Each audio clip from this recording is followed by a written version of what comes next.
Okay, the Q&A is open if you have any questions. I'm a recruiter. I've been a recruiter for over 10 years. I've done corporate recruiting, but also agency recruiting. I'm currently doing agency recruiting right now. So if you have any questions on either side, happy to help. Hi from Chicago. I'm also in Chicago, Christopher. That's awesome. Hi, Serena.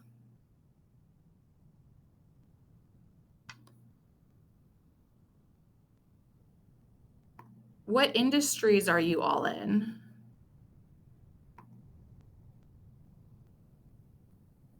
I'll turn on the ask anonymously as well, so you can ask anonymously. Okay, Christopher's question. Can backchanneling work against you? I applied for a job at a former employer, left on good terms, and had a lot of fans there. After applying, I texted my old boss. Oh, here we go. To let him know that I applied. He and several other C-level execs at the company emailed the recruiter and asked her to remove my application from the stack so that I would be interviewed. It's been 3 weeks and no contact from the company. I'm wondering if they invaded her territory and she tanked my application. I don't think backchanneling can work against you as long as it's done correctly. I think following up with the correct people. So just going back, you texted your old boss to let him know that you applied. I would check back in with your old boss. It sounds like you may have already checked in with the recruiter. I would check in with your old boss and just be like, hey, I haven't heard back. Just wanted to follow up. I would be very, I wouldn't do it like every day, if that makes sense. But if it's been a couple weeks, I would definitely check back in and just let them know, like, don't like speak badly or poorly about the recruiter that you haven't heard back from, but just say, just wanted to check in. Is it open? Is it, did you fill it? Just kind of make it more, give them the benefit of the doubt while still checking in, if that makes sense. Hopefully that answered your question. David Wong, you're in tech. Lee, you're in California, nonprofit sector. Awesome.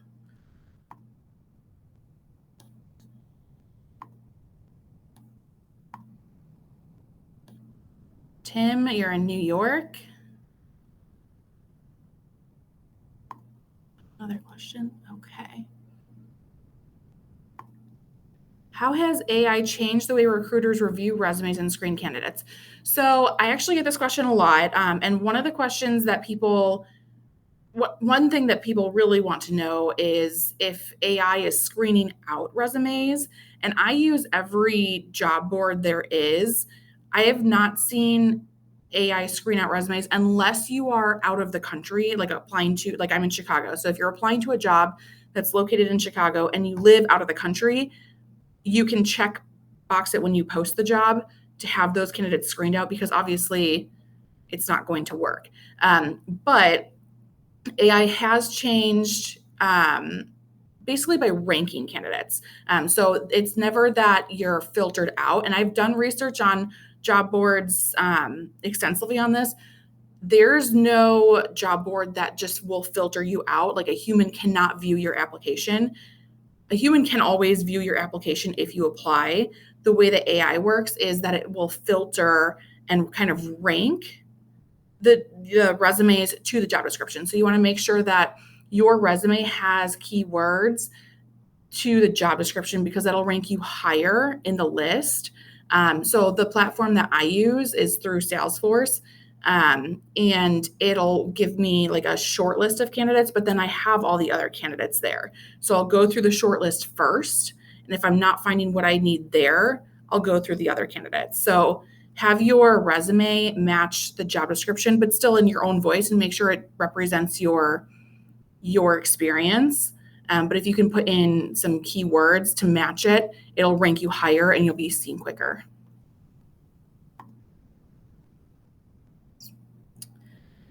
All right. I've been out of the modular office space for a few years. From your perspective, what's the best way for me to show companies that my track record in sales and project leadership translates right back in? I would use as many metrics as possible, William. Metrics, speak volumes. It's more than just saying like, oh, I'm really good at doing this. any metrics that you can provide, and hopefully I'm answering your question correctly, any metrics that you can provide and skills that you've learned along the way, or anything that you can prove. I don't know if you have like screenshots of your metrics or any reports, anything that shows like actual real life numbers would be very beneficial. And I would put those in your resume, like the top bullet point, having those metrics in there so that it's the first thing that the recruiter sees.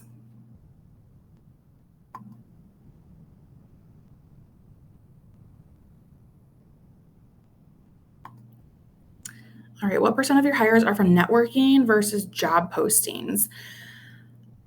That's a good question, David. It depends on the position because I recruit right now specifically for finance and accounting. So a lot of my candidates come through networking because a lot of finance and accounting people tend to know each other. I do post jobs online, but I'm finding a lot of my candidates are actually coming from my social media presence. I try to do videos or like TikToks and LinkedIn videos on each job that I'm posting. So I guess that's kind of a job post. It's just a different way about it. But I would say the candidates that get the most attention are from networking because it's a relationship. There's a little bit more background there versus somebody who's just applying, because if somebody's applying to jobs, it's kind of assumed that they're applying to all the jobs. If it's a referral or networking, there's just already that personal connection there, and it tends to just grow from there. It's definitely a leg up.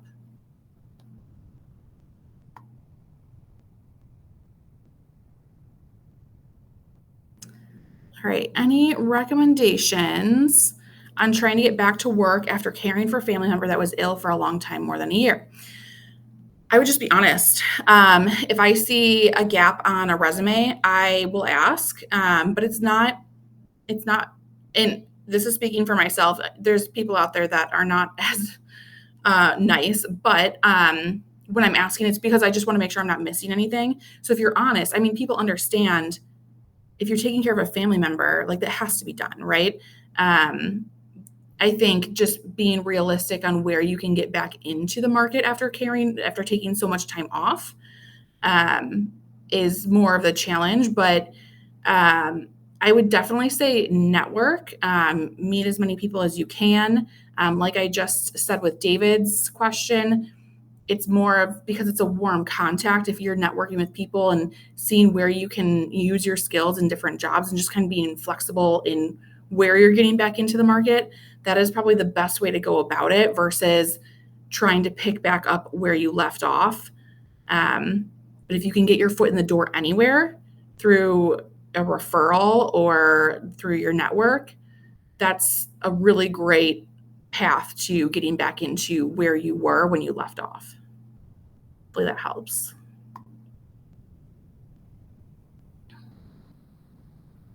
How do recruiters assess cultural fit versus skills when reviewing candidates? That is a really good one. So I recruit for a lot of different companies, and when I'm looking for a culture fit, I meet with all my clients. So I kind of get their vibe. I do video calls with all of them. I have some clients that are very dry and very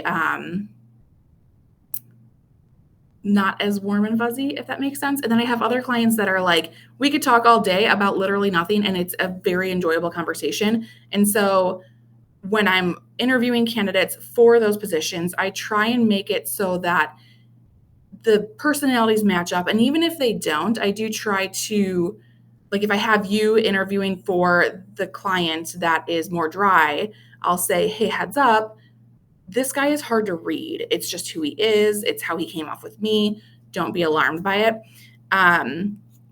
But I also think that no company should go off of a culture, just solely a culture fit. I think it should be a combination of culture fit versus skills.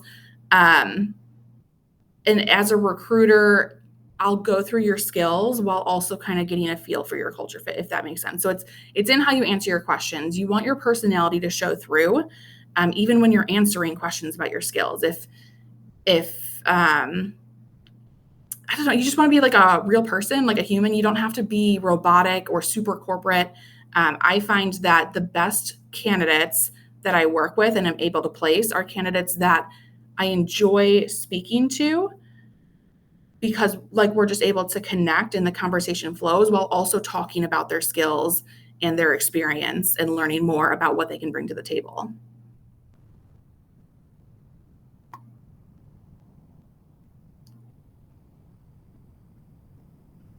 Okay. Oops. There we go.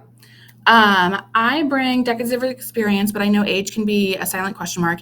How do you see executives at my stage framing that experience as an advantage rather than a concern? I got the metrics point. What else? Age may be all in my mind, but I don't think so. Unfortunately, William, I don't think it is in your mind. I can't fix it, but I don't think it's you just thinking it, if that makes you feel any better. But I do think getting in to companies contract, like on a contract basis or fractional, that is a really good place to get your foot in the door, because you have so much knowledge. And I think it's really unfortunate that companies don't realize that, or they don't, they should be jumping up for joy, because that's a lot of knowledge to bring to the table that is very useful. I mean, it could be very useful. But I think if you can get your foot in the door on a fractional or contract basis, that can open up the doors to so much more.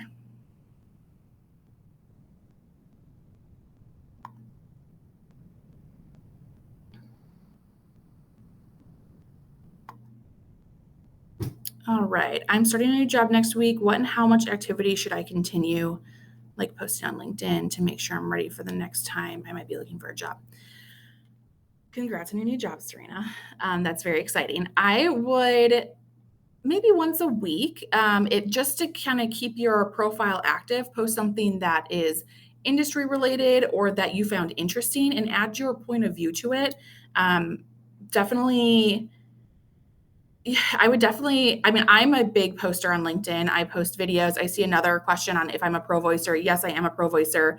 So I post at least 5 videos on LinkedIn a week, but I post way more than that actually. And I find that once you get a part of, like, posting on LinkedIn is a part of your every single day, or even just part of your routine, you tend to enjoy it, and it just widens your network. And if anything were to happen, because we all know that no job is 100% secure, then you already have a wider network. So if I were you, I would still post as much as you currently are, if not more. You can post about your new job. You can post about the industry that you're in, about how you got your job. People would probably want to know those things. And that will just widen your network in case something happened. Hopefully not, but there's no harm in having a larger network.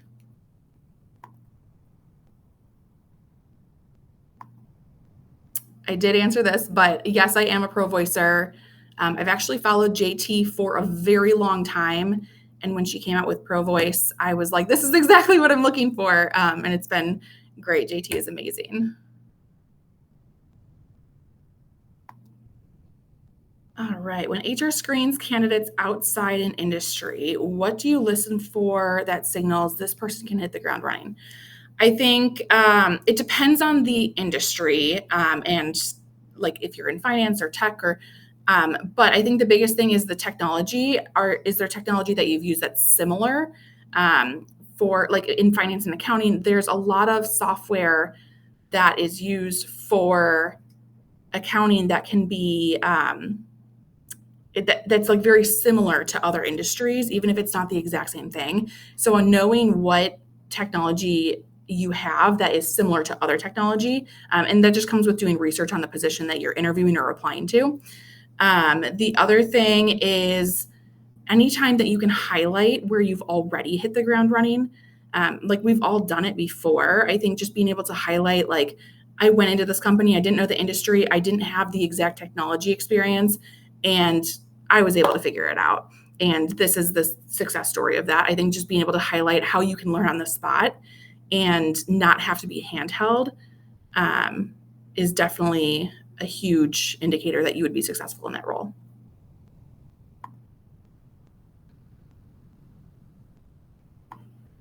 All right. Can you give some guidance on how to pursue fractional opportunities? So JT is like the expert on this. This is something that she actually works with us provisors on. I also work for a recruiting agency. So you can go on the contract to hire route through an agency, where, they put you out on opportunities. They'll screen you and then they'll put you out on opportunities. The other thing is you can just reach out to companies that are in your industry, showcase how your skills apply to, maybe a job that they have posted. Some companies do post contract positions on job boards. I have seen that before. There's not as many. But the best guidance I can give you, Timothy, is that JT can talk to you about that in Pro Voice, because that is like the main focus of Pro Voice.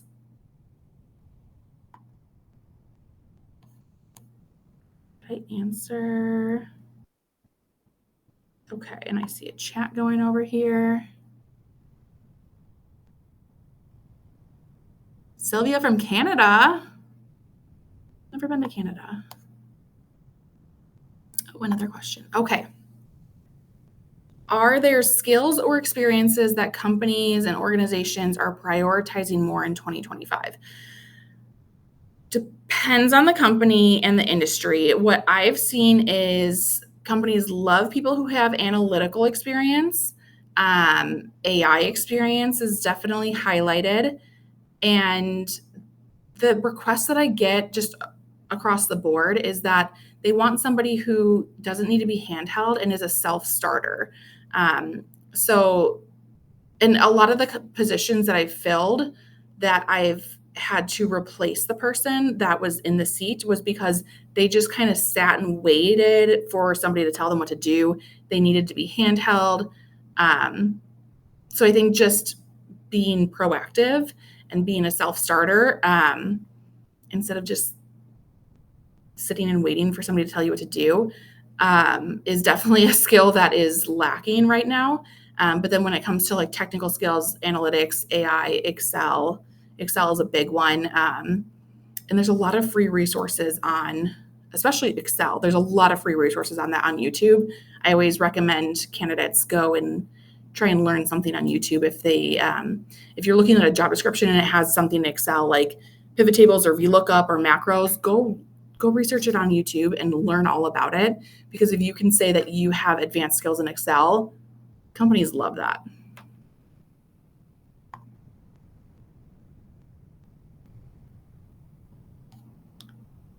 Okay.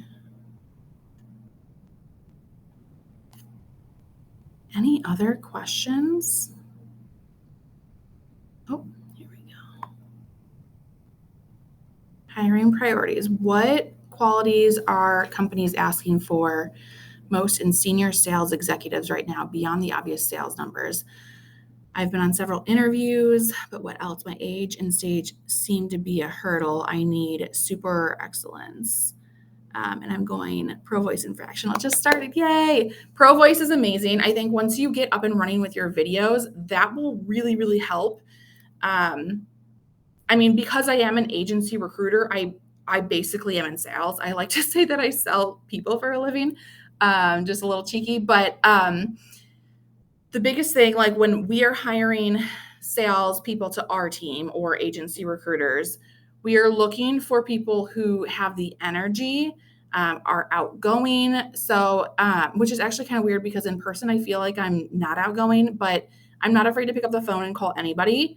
So just being able to highlight that, which I'm sure you already have that experience, since you said you have experience, but if you've been on interviews and haven't gone further, my guess is maybe you're not communicating how hungry you are for the position. And that's just I don't know anything. I could be way off on that, but just my guess is like the thing and the reason why we tend to pass on people is because we feel like they're just not hungry enough, and we feel like they're not going to learn the industry quickly, or companies are trying to do more with less people. Like our sales goals are raising, and the amount of sales execs we have are dwindling. And so just showing that you're hungry, that you have the experience, you'll pick up the phone, you'll talk to anybody, and then following up, not obsessively, but following up occasionally every week or so, just to show that like you do follow up, because that's like half the job of sales, right? Is follow up. I think will help. But I also think having your pro voice and being on video on LinkedIn will be a game changer for you. All right. Oh. When you're looking at a candidate, how much does a person's cover letter and LinkedIn play into their candidacy, and how much more does a video on LinkedIn give as an impression? So when I have a candidate that I'm already looking at, I have to be honest, David, I don't read the cover letter. I skim over the resume. The LinkedIn really comes to play when I am actively, like before I have the resume in hand. So if I see somebody on LinkedIn that has the experience and is doing videos showcasing their experience, I can see their personality shine through. I'm going to be reaching out to them. So I probably won't even have their cover letter or resume yet, because they're going to be in my newsfeed. But when I do get your resume, the cover letter, I'm also an agency recruiter. So when I was in corporate, I didn't read the cover letter either, actually. Excuse me. So cover letter is not that important.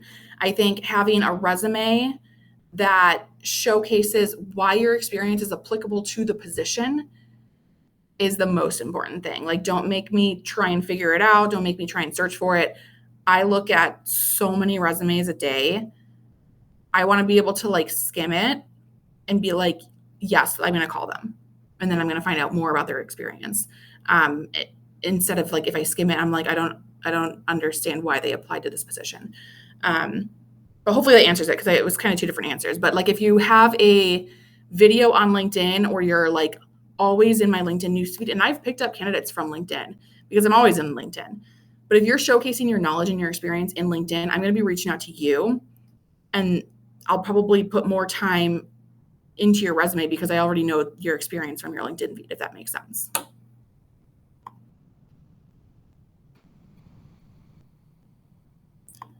Am I assuming that gray hair is not allowed in the tech industry unless you're a billionaire? I color my gray out, but just funny. I mean, that's discrimination. I don't know what I would do. I mean, I don't care what your hair color is. I don't think it would be that big of a deal. Christopher, are you looking for a new job and interviewing, or are you like in a job? Can I have a little bit more context? Because like, I don't think it should. I mean, it shouldn't, because it would be discrimination. But can I have more context to your question?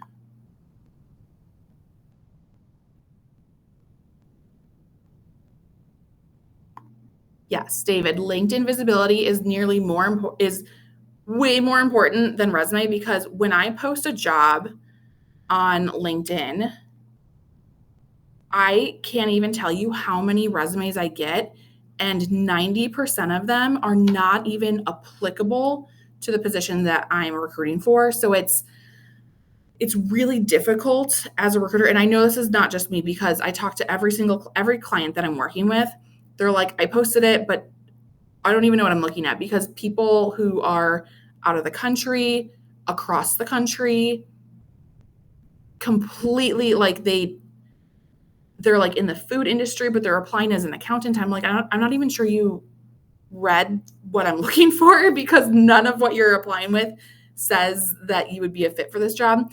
I think there's so many people, because a lot of the advice that used to be given was just apply, even if you don't have the experience. And I think people are just taking that to heart, and it's making recruiters' jobs way harder, because we have to sift through so many different resumes that don't apply to what we're looking for. So David, if you could have stronger visibility on LinkedIn, that would be even better. That would be way better than just applying to jobs.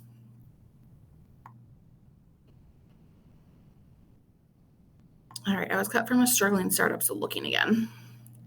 So I have worked with some startups, and I haven't found that they just. I mean, the ones that I worked with didn't discriminate against age. In fact, they actually hired people who were more experienced because you bring a lot of experience, and startups need that experience. I would think it could possibly be that, sometimes the salaries don't always match up with startups because they could be low on funds or just starting out. But I don't think when it comes to startups, I don't think age has anything to do with it. If anything, I think more experience is um, better in that case.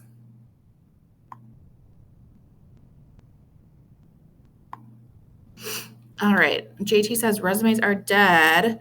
Is there a resume format that is the latest thing? So many people have unsolicited opinions. It's overwhelming. It is overwhelming, William. And they are definitely dying. Where, and I don't want to go against what JT says because I do think she's correct.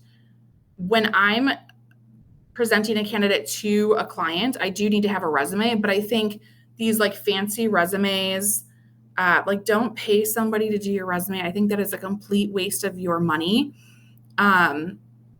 It just lay out your experience so that it matches the job.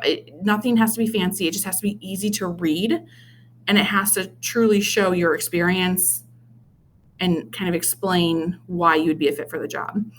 I do think resumes are going away. I think we're headed towards, and that's like everything that I'm working towards is like social media and LinkedIn as a pro voicer.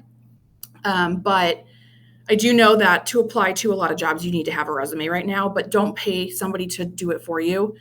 Just make it simple and readable, and make it so that it is applicable to the job that you're applying for or interviewing for.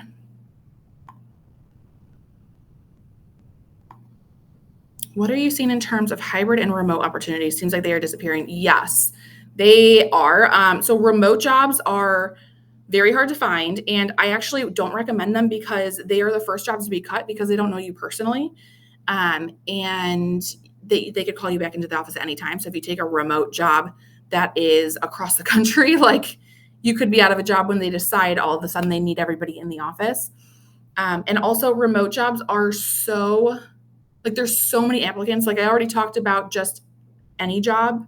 There's a ton of applicants. When it's a remote job, I mean, I've had a remote job like that I've been working on before. I didn't even post it because I was too afraid. I just reached out to people that I thought were a fit for it. So remote jobs are definitely few and far between. And you also have to make sure that they're not scams. There's a lot of scam artists out there. Hybrid jobs, I would say, are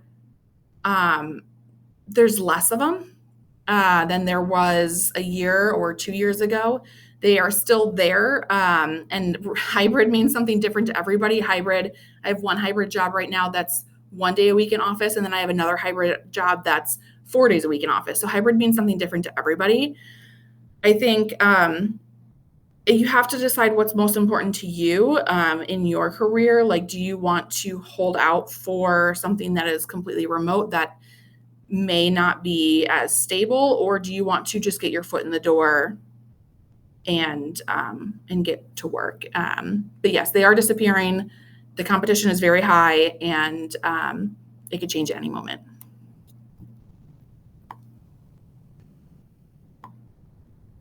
All right.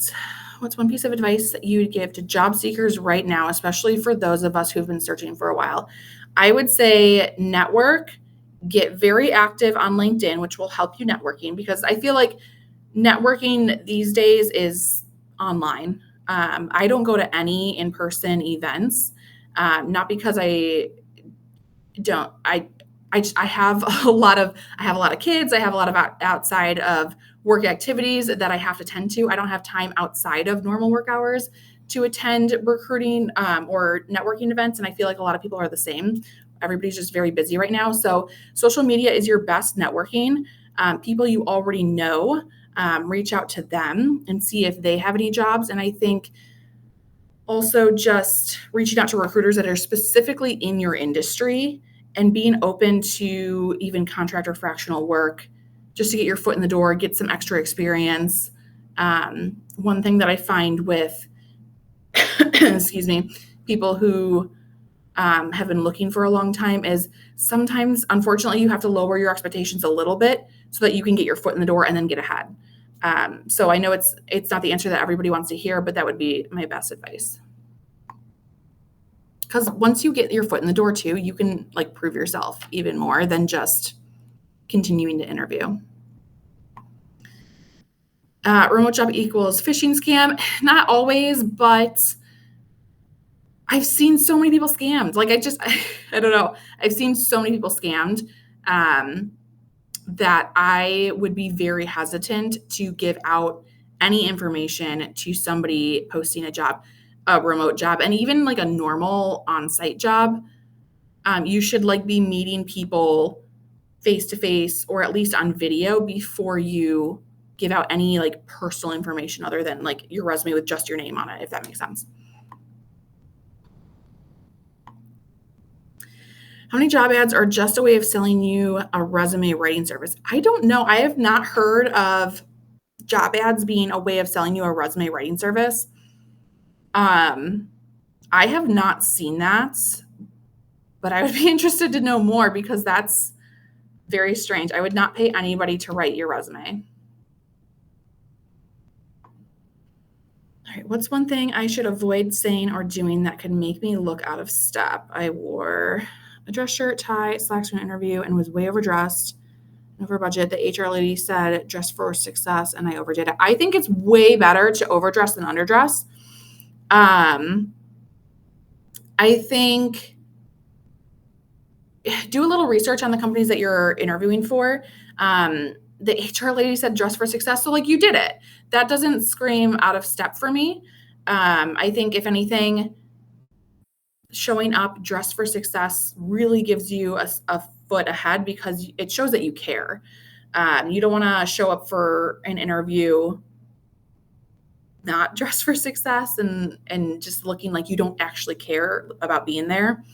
I tell my candidates, even if like a company says, oh, just wear jeans to the interview, I say nice jeans or like khakis and then like a button down, tuck it in, sports jacket. Even if you don't have a tie, like you don't always have to wear a tie. I would definitely say a sports jacket or a blazer if you're a woman. But overdressing is way better than underdressing.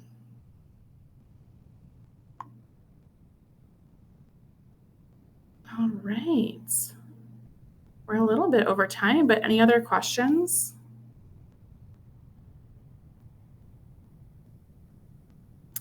Okay, well, this was a lot of fun. I believe all of my information is linked in Work It Daily. Feel free to reach out to me. I will probably see if JT wants to schedule another one of these so that if you have other questions, I can answer them there as well. And yes, definitely reach out if you have more questions. I'm happy to help. All right. Well, have a good day. Reach out to me on Subs or LinkedIn if you have any questions. And thanks for joining me. This was fun.